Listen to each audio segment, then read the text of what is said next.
Hello, this is Lisa Phillips, video blogging for BiggerPockets. Today's episode is how do I define a working class neighborhood?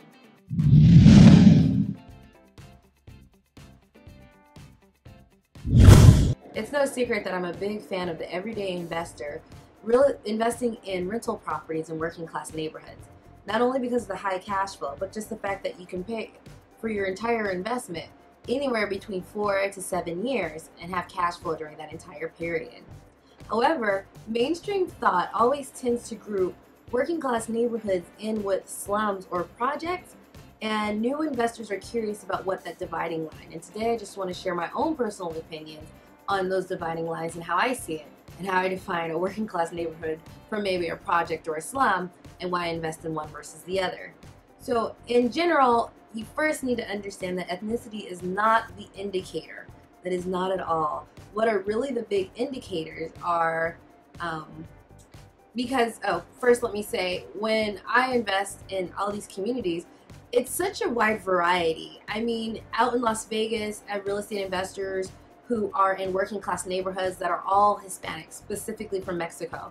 In Minnesota, it's from people from Somalia. In DC, it's Ethiopia. Here in Northern Virginia, it's from Guatemala. So working class neighborhoods really come in a lot of different shapes, sizes, and colors. So that's not really the indicator. So if you're getting that perception, you might want to rethink it for more profits and maybe open your eyes to a different real estate investing strategy. However, I do notice some key differences. And when I go into these neighborhoods, I see a lot more, when I see people out and about, people in uniforms, blue, brown, khaki, one pieces, overalls. And, the cars tend to be a little bit more American versus foreign.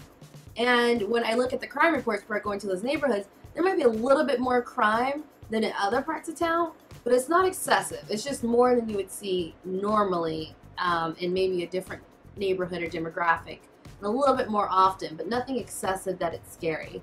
However, a slum or a project, for me personally, is characterized when I go there and there's an inordinate amount of people at 2 o'clock in the afternoon on a Wednesday hanging out outside. I say that because that's the time where most people, if you're working, are working, or if you work graveyard, you're inside sleeping. So if I go and I see a lot of men or women casually hanging about, and it's time of the day where I had to get off work to go down there and view it, that to me will indicate an area where there isn't a lot of work activity, there's not a lot of jobs being taken advantage of, and you have a lot more idle hands. And they say the idle hands is the devil's playground. I firmly believe that, and I don't want my particular investment in a place that's the devil's playground.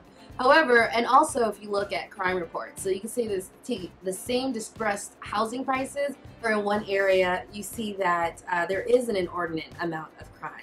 So you have two houses in the 30K or 40K range, but those two key indicators really tell the story. So in general, if for all the new investors who see the low prices but aren't sure if they should go to a neighborhood or not because they're not quite sure if the neighborhood's not that bad, or if it is something that will be maybe not worth all the headaches for the money they're putting into it, I just want to give you my own personal view of the dividing lines. So yeah, it might be a little different flavor than what you're used to, but working class neighborhood is not necessarily the same as a slum or project. And I think they both come with different headaches and challenges. And I generally prefer a working class neighborhood. Now this is different. Everyone has their own real estate investing strategy. However, if that can help you really determine, maybe you should look at that part of town that you never drive to, but heard it's not that bad, but the prices are good enough for the everyday investor to be able to afford quite easily,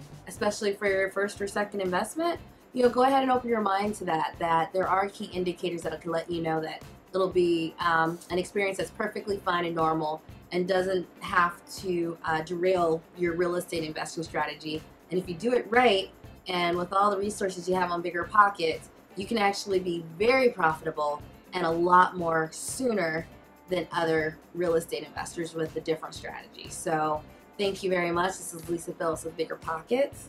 Have a great day.